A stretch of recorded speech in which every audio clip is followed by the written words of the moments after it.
Bien, estamos de regreso con ustedes en su programa Aprendiendo con la Verdad y en una amena conversación con Vilma Masaya, es socióloga, asesora del Congreso de la República. ¿Actualmente todavía lo es? No, en este momento estoy haciendo consultorías con algunas organizaciones sociales. Ah, bien. Hablando de la participación política de las mujeres, en eso nos quedamos en el segmento anterior. Del Congreso anterior hacia este Congreso, ¿hubo cambio significativo en la participación de mujeres en el Congreso? Tengo entendido que bajó el número. No. ¿No? No. Es algo similar lo que sucede en la legislatura anterior y esta. En el 2008 tomaron posesión 19 mujeres electas por sus partidos políticos y sube una por el fallecimiento de un diputado del FRG. Con eso teníamos el 20 mujeres, el 12% de representación de 158 curules.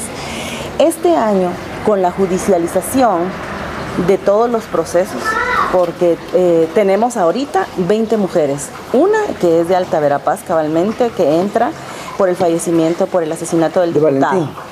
Entonces es la diputada Leslie Bueso que sube, y tenemos un caso pendiente todavía, que es el caso de Izabal, que es de la diputada Telma Ramírez.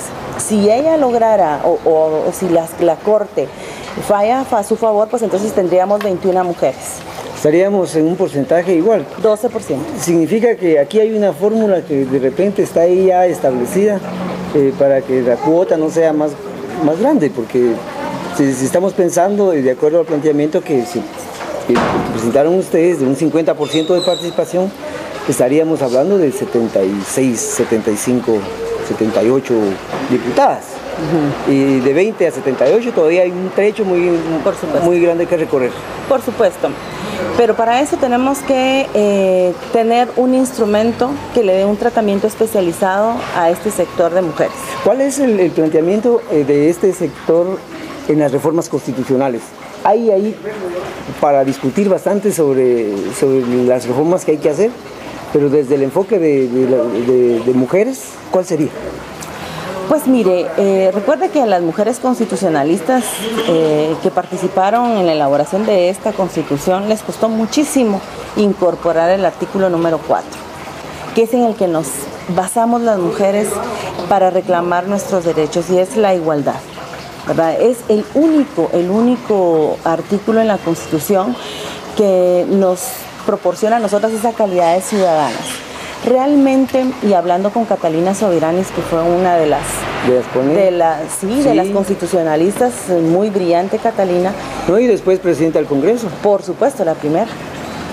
Entonces, ella nos decía que sí había que hacer un análisis profundo, porque no es casualidad que se utilice incluso un lenguaje neutral en la Constitución. Y no estoy hablando solamente de la Constitución de la República de Guatemala, sino que es a nivel general. Exactamente. Han habido algunos intentos, por ejemplo, en República Dominicana, de hacer una Constitución con enfoque de género, pero sí la oposición es fuerte. Y pensar en que se va a dar la reforma a la Constitución Política de la República, sí creo que va a ser un poquito más cuesta arriba que la reforma a la ley electoral y de partidos políticos. ¿Cuál es el planteamiento o del cambio que se sugiere en la Constitución? ¿Es ese de la equidad en porcentaje? No, va más allá.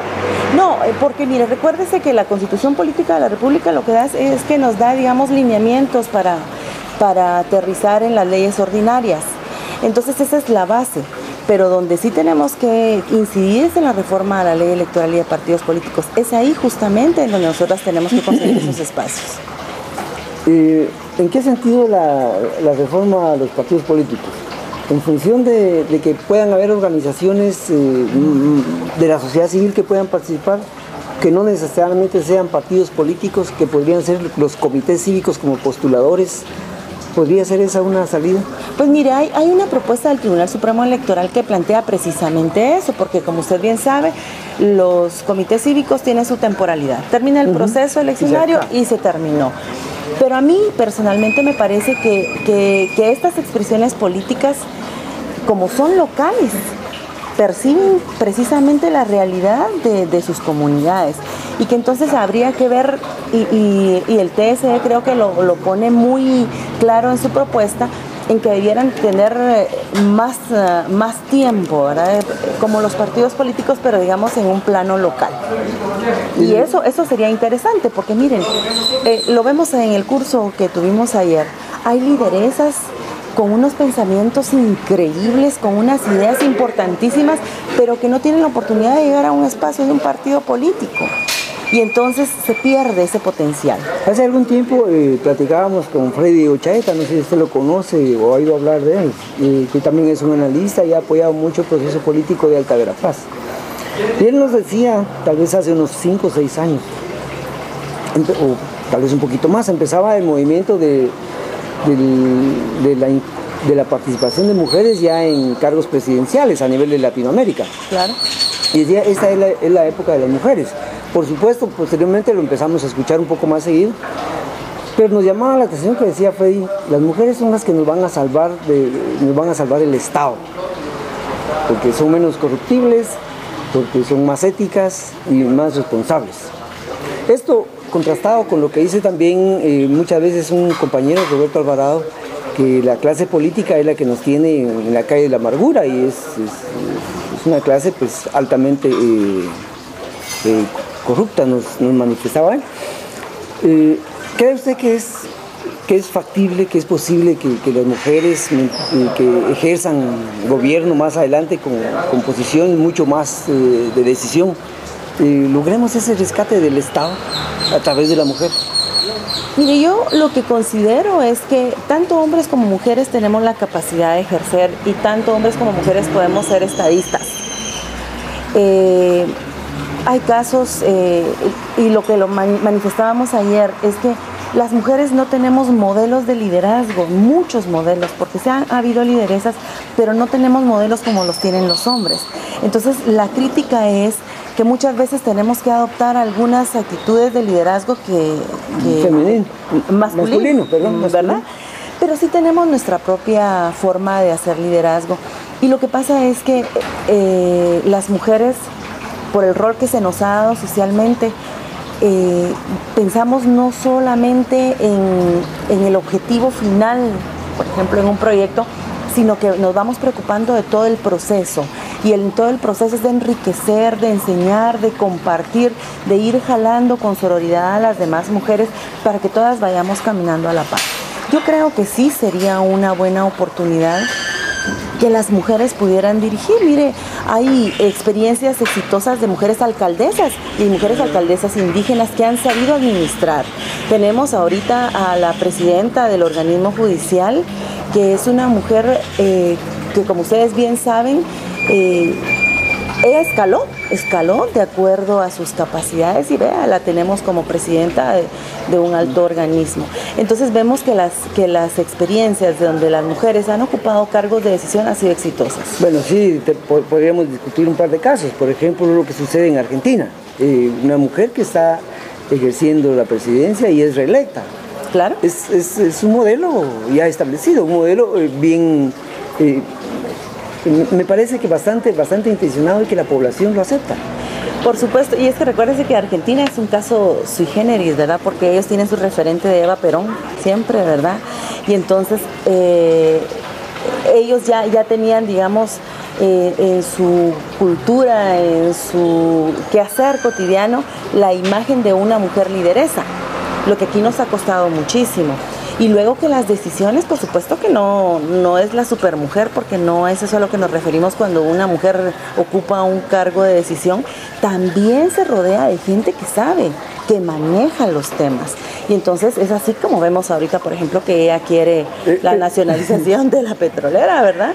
Cómo el pueblo la apoya y cómo el Congreso también la apoya. A eso vamos. Hay respuesta a las necesidades, a las inquietudes e intereses del pueblo. Claro.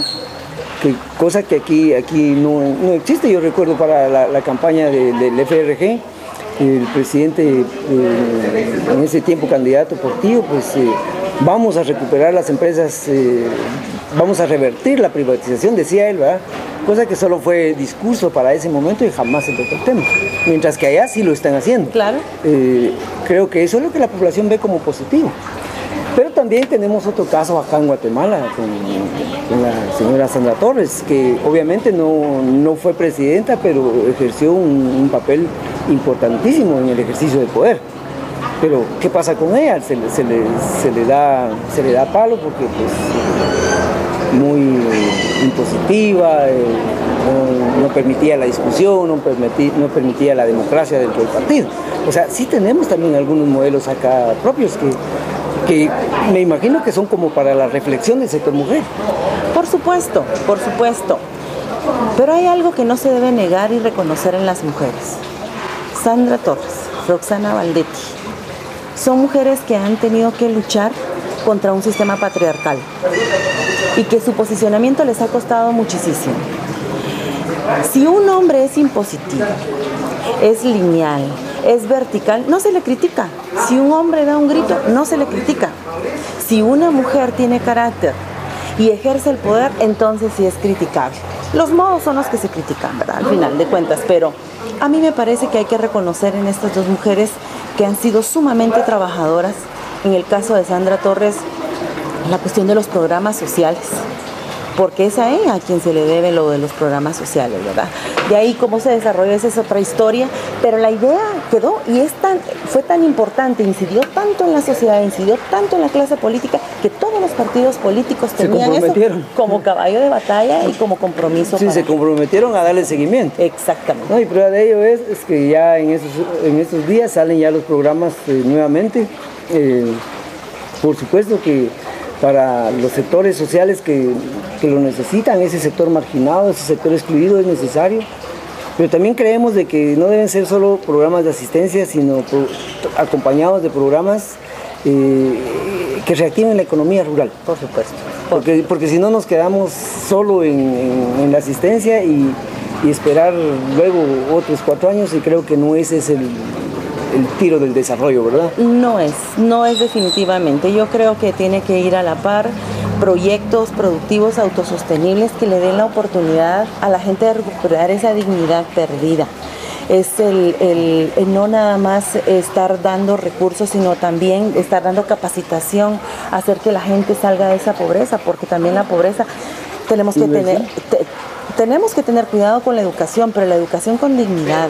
Darle a los niños y niñas las condiciones mínimas en establecimientos que por lo menos llenen esos estándares de calidad. En salud, que los servicios sean inmediatos, que sean oportunos, que sean con calidez, que traten a la gente como personas. Entonces es toda una serie de acciones para poder ir mejorando, ¿verdad? Y el acceso al trabajo, porque las mujeres efectivamente nos las hemos ingeniado, como usted bien decía, las familias ya no son las mismas en estas épocas. Y por supuesto hay muchos hogares monoparentales y muchos de esos hogares son dirigidos por madres. Claro, y lo han asumido con mucha responsabilidad. Exactamente. Bueno, vamos a ir a otro corte porque ya nos está haciendo ahí señas nuestro camarógrafo y regresamos con ustedes en breve, discutiendo siempre sobre la participación y el rol de la mujer en todos los procesos de Guatemala.